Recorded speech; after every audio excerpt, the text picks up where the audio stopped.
2025 आने वाला है और 2024 में अब कुछ ही दिन रह गए हैं। क्या हमने अपने गोल्स को अचीव किया? क्या हमने अपनी पर्सनल ग्रोथ पर काम किया? क्या हमने अपनी पर्सनल ट्रांसफॉर्मेशन को ये साल वक्त दिया? ये क्वेश्चंस अगर आपने अब तक रिफ्लेक्ट नहीं किए हैं तो ये महीना खत्म होने के पहले ज़रूर सोचिए कि आप अपनी सेल्फ ग्रोथ जर्नी में, अपने गोल अचीवमेंट में कहाँ तक पहुँचे हैं। देखिए, नया साल तभी सफल बनेगा जब हम सही मानसिक और शारीरिक स्वास्थ्य के साथ इस नए साल को वेलकम करेंगे। आपका माइंडसेट, आपकी एनर्जी, आपकी वाइब्रेशन बहुत इंपॉर्टेंट होती है ये आने वाले साल को सफल बनाने के लिए। क्योंकि हम ये सोचते हैं कि चलो ये साल अच्छा नहीं था, अब ये साल ख़त्म हो रहा है, अगले साल हो सकता है मेरे लिए मैं बहुत लकी हो जाऊँ। दूसरा साल लक तभी लेकर आ सकता है जब आप अपनी एनर्जी को बदलेंगे, क्योंकि आप हर साल नए साल को अपनी एनर्जी के साथ ही वेलकम करते हैं। तो भले ही ये साल इतना अच्छा नहीं हो, एक प्रैक्टिस जो हर किसी को करना चाहिए वो ये है कि अपने साथ बैठिए, समझिए आप कहाँ कहाँ गलत गए।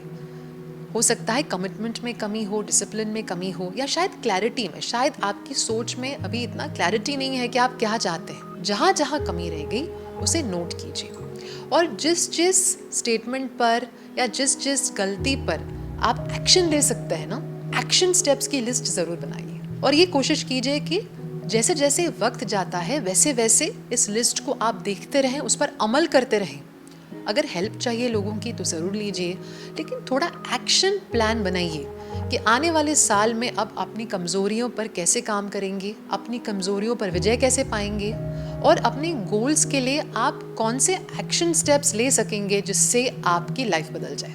एक पहला प्रैक्टिस जो मैंने अक्सर देखा है लोगों की ज़िंदगियां बदल सकता है, क्योंकि मैंने भी बहुत साल पहले इस प्रैक्टिस को शुरू किया था। जब मैं इस फील्ड में नहीं थी, जब मैंने अपनी एनर्जी पर नया नया काम करना शुरू किया था, तब मुझे पता नहीं था कि ग्रैटिट्यूड कितना पावरफुल हो सकता है, कि क्या होता है जब हम ग्रेटफुल होते हैं। लेकिन इस प्रैक्टिस ने मेरे विचार बदल दिए, इस प्रैक्टिस ने मेरे माइंडसेट को ही बदल दिया।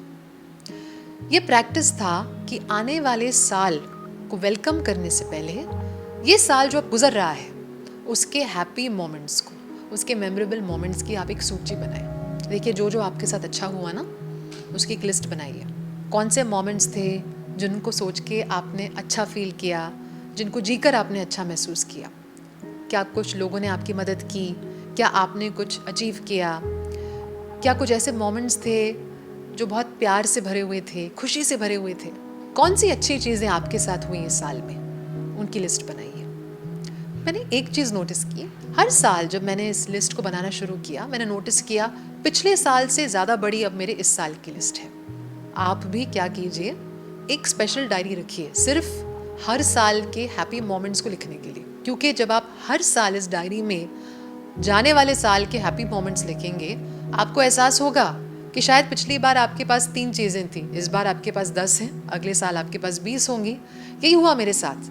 तब मैंने ये रियलाइज़ किया कि इस प्रैक्टिस में बहुत पावर है, बहुत मैजिक है, बहुत मिरेकल्स है। क्योंकि देखिए, जब आप अच्छी चीज़ों को गिनते हैं, ब्लेसिंग्स को गिनते हैं, तो आपका फोकस बाय डिफ़ॉल्ट अच्छाई पर जाता है और सबकॉन्शियस माइंड को क्या मैसेज मिलता है कि मैं अच्छी चीज़ें डिज़र्व करता हूँ या मुझे अच्छी चीज़ें ही अपने लाइफ में लेकर आनी है। तो ये साल ख़त्म होने के पहले ही अगर हम अच्छी चीज़ों पर फोकस करना सीख जाएं इस प्रैक्टिस के द्वारा, तो ये जो नया साल आएगा ना उसमें आप ज़्यादा पॉजिटिव रहेंगे, ऑप्टिमिस्टिक रहेंगे, चेयरफुल रहेंगे और आप खुद नोटिस करेंगे कि आपका कॉन्फिडेंस लेवल भी अच्छा है कि हाँ, अच्छा ही होगा मेरे साथ ये साल। तो साल ख़त्म होने के पहले हैप्पी मोमेंट्स की, मेमोरेबल मोमेंट्स की, अच्छे मोमेंट्स की लिस्ट ज़रूर बनाइए। रोज़ आपका ये महीना ख़त्म होने के पहले कुछ समय लीजिए और इस प्रैक्टिस को कीजिए। रोज़ाना 1-2 चीज़ें लिखिए ताकि ये जो बाकी दिन है साल के वो खुशी से भरें, वो इस एटीट्यूड के साथ गुजरें कि देखो इतना अच्छा हुआ है, आगे भी और अच्छा होगा। दूसरी चीज़, अगर अब तक आपने नहीं किया है तो गोल्स की रिव्यू ज़रूर कीजिए। हो सकता है आपने ये साल की शुरुआत में कुछ गोल्स बनाए थे, हो सकता है अभी ये गोल्स कहीं ना कहीं खो गए हैं आपके माइंड में, हो सकता है आपने इन गोल्स पर काम करना छोड़ दिया हो सकता है शायद ये गोल्स अभी आपके लिए इतने इम्पोर्टेंट नहीं है। तो अभी आपके लिए इम्पोर्टेंट क्या है? ऐसी कौन सी चीज़ें हैं रिलेशनशिप्स में, हेल्थ में, हीलिंग में, जिनसे अभी आप कनेक्ट करना चाहते हैं, जो शायद आपकी लाइफ बदलने की शक्ति रखते हैं, अपने साथ बैठिए, कुछ टाइम स्पेंड कीजिए और खुशी खुशी ये सोचिए कि ऐसी कौन सी चीज़ें हैं जो इतना पावर रखती हैं कि आपको फुलफिल्ड फील कराएं, आपको कंप्लीट फील कराएं, आपको स्पेशल फील कराएं। आपकी गोल्स, डिज़ायर्स, ड्रीम्स को लिखिए और अगर पहले कोई लिस्ट बनाई है तो उसे ज़रूर रिव्यू कीजिए, रिफ्लेक्ट कीजिए उस लिस्ट पे और देखिए ऐसे कौन से गोल्स हैं जो अभी आपके लिए इम्पोर्टेंट नहीं हैं और कौन से गोल्स हैं जो अभी आप अपनी इस लिस्ट में शामिल करना चाहते हैं। आप जैसे जैसे इन गोल्स को लिखेंगे आपको एहसास होगा कि किन गोल्स में आपका कॉन्फिडेंस कम है या शायद किन गोल्स को लेकर बहुत डाउट है। तो आप क्या कर सकते हैं, रोज़ाना आप इस गोल की लिस्ट को देखकर अपने कॉन्फिडेंस को बढ़ा सकते हैं। तो साल ख़त्म होने के पहले ही शुरू कर दीजिए, इस लिस्ट को बनाइए और कहीं ना कहीं आपके ऑफिस डेस्क में या हो सकता है आपके रूम में आप इस लिस्ट को ज़रूर रखिए। क्योंकि देखिए, नया साल आने के पहले अगर आप अपने गोल्स को देखते हैं, उनके साथ इमोशनली कनेक्ट करते हैं, तो कहीं ना कहीं आप सबकॉन्शियसली ना इस नए साल को ज़्यादा बेटर वेलकम करेंगे, ज़्यादा खुशी के साथ वेलकम करेंगे। एक एक्साइटमेंट होगा कि ये चीज़ें मैं पा सकती हूँ। ये एक्साइटमेंट जो है ना, ये उत्साह जो है, वो नए साल को वेलकम करने के लिए बहुत इंपॉर्टेंट होता है। क्योंकि जिस तरह से ये साल गुजरेगा, जिस तरह से आप फील करते हैं ये साल गुजरते गुजरते, उसी प्रकार से आप नए साल को वेलकम करेंगे, उसी प्रकार से आप नए साल को स्पेंड करेंगे। तो बहुत इंपॉर्टेंट है इस प्रैक्टिस को सच्चे मन से करना। आप ये भी कर सकते हैं कि आप अपने विजन बोर्ड में और ज़्यादा पॉजिटिव पिक्चर्स और स्टेटमेंट्स बनाइए। अपने विजन बोर्ड को भी अपडेट कीजिए और अगर आपने विजन बोर्ड बनाया ही नहीं है तो प्लीज़ साल ख़त्म होने के पहले विजन बोर्ड बनाइए। देखिए, ये तो एक वन टाइम प्रैक्टिस हो जाता है, हर 6 महीने में एक बार आप इस विजन बोर्ड को रिव्यू कर सकते हैं। लेकिन होगा क्या, मन जो है, आपका माइंड जो है, वो पिक्चर्स के साथ बहुत कनेक्ट करता है। तो अगर कुछ गोल बहुत डिफिकल्ट भी है लेकिन आप उसको पिक्चर्स द्वारा देखते रहेंगे और अच्छे वर्ड्स को विजन बोर्ड में पढ़ेंगे, जैसे कि हैप्पी, ब्लेस्ड, ग्रेटफुल, लकी, ये सब अच्छे अच्छे वर्ड्स आप विजन बोर्ड में डालेंगे तो आपके सबकॉन्शियस माइंड को लगेगा कि आप ऑलरेडी ये लाइफ को जी रहे हैं। बिकॉज वो नहीं जानता यह सच में नहीं हो रहा है। और कभी कभी जो डाउट आता है, सेल्फ डाउट आता है कि नहीं होगा, वो विजन बोर्ड देखने से ना कम होने लगता है। क्योंकि विजन बोर्ड देखकर खुशी मिलती है, वाइब्रेशन बढ़ता है, एनर्जी लेवल ऊपर जाता है। तो ये प्रैक्टिस साल खत्म होने के पहले ज़रूर कीजिए। विजन बोर्ड को अपडेट कीजिए या नया विजन बोर्ड बनाइए और उसे एक ऐसी जगह पे रखिए जहाँ पे वो आपको प्रेरित करते रहेगा कि आप एक अच्छी लाइफ को डिजर्व करते हैं। एक और चीज़, नए साल में जाने के पहले अपने आप को हल्का कीजिए।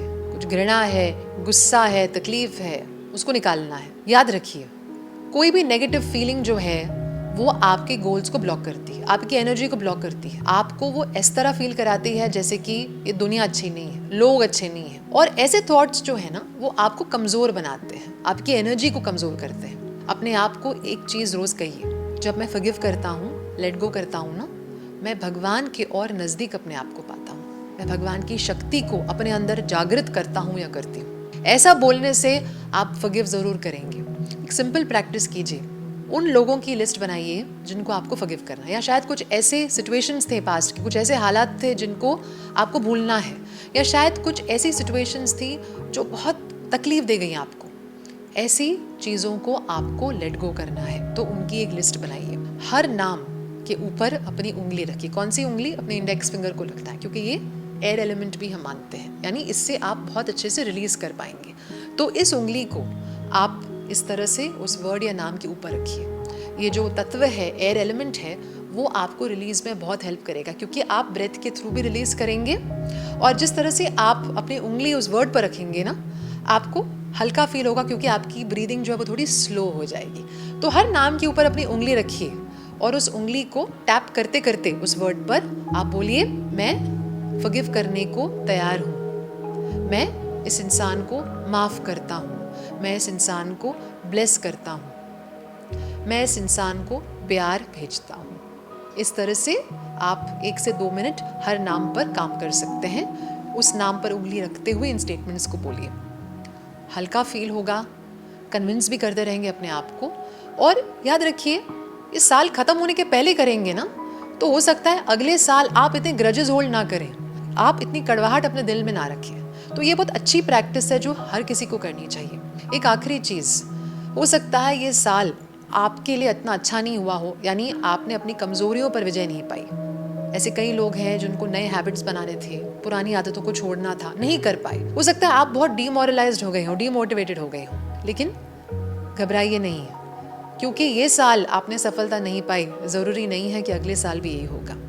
रोज़ एक स्टेटमेंट लिखिए, साल ख़त्म होने के पहले रोज़ाना स्टेटमेंट लिखिए, मैं कमिट करता हूँ कि मैं ये करना शुरू कर रहा हूँ। जैसे कि अगर आप रोज़ाना लेट उठते हैं, अब आपको एक नई हैबिट बनानी है, मैं रोज़ जल्दी उठती हूँ या उठता हूँ, 6 बजे उठता हूँ, तो लिखिए, मैं कमिट करता हूँ रोज़ मैं 6 बजे उठूँगा।